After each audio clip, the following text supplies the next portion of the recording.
গরুর মাংস রান্না। আসসালামু আলাইকুম, কেমন আছেন? আলহামদুলিল্লাহ, আপনাকে দোয়ায় ভালো আছি। এখন আমি এই যে এক কাপ পেঁয়াজ,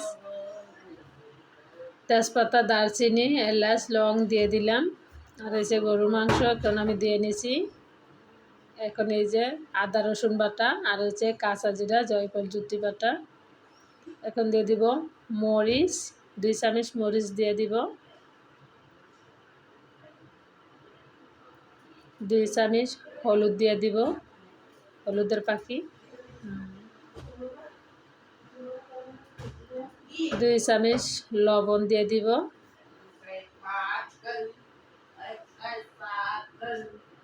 এখন আমি একটু মশলাটা ভালো করে একটু লাড়া দিয়া একটু সামান্য অল্প একটু পানি দিয়ে নিব, যেন মশলাটা পুড়ে না যায়।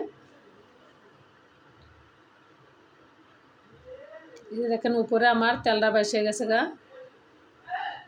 এখন ধনিয়া পাখিটা দিয়ে দিব। এখন আবার একটু পানি দিয়ে দিলাম। এই যে উপরে আবার তেলটা বেসে গেছে গা। এখন দিয়ে দিব টমাটম কুচি। টমাটম হাতের কাছে থাকলে দিতে পারেন, নাও দিতে পারেন। এখন এই যে একটু ভালো করে কষায় মশলাটা, তখন দিয়ে দিব গরুর মাংস। এদিকে আমি বড় বড় পিস রাখছি গরুর মাংস, ছোট ছোট করে নেই, আপনারা ছোট করেও নিতে পারেন। এখন আমি ভালো করে এগুলা লাড়া দিয়ে এখন আবার ডাকনা দিয়ে ডেকে দিলাম। এখন আবার ডাকনাটা খুলে আবার হিটা ভালো করে আবার একটু লাড়া দিয়ে দিব। নাড়িয়ে নিচটা কিন্তু একদম পোড়া লেগে যেতে পারে। এখন আবার ডাকনা দিয়ে ডেকে দিলাম।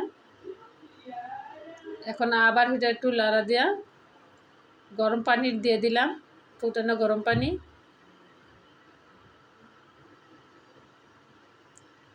এখন একটু এই যে আলু দিয়ে দিলাম। আমি ভালো করে গরু মাংসটা কষায় নিচ্ছি। এখন আলুটা দিয়ে আবার একটু লাড়া দিয়া তারপর আবার ডাকনা দিয়ে ডেকে দিব। এখন আবার ডাকনা খুলে আবার একটু লাড়া দিব। এখন দিয়ে দিব টালা জিরার ফাঁকি। টালা জিরার ফাঁকি দিয়ে দিলাম।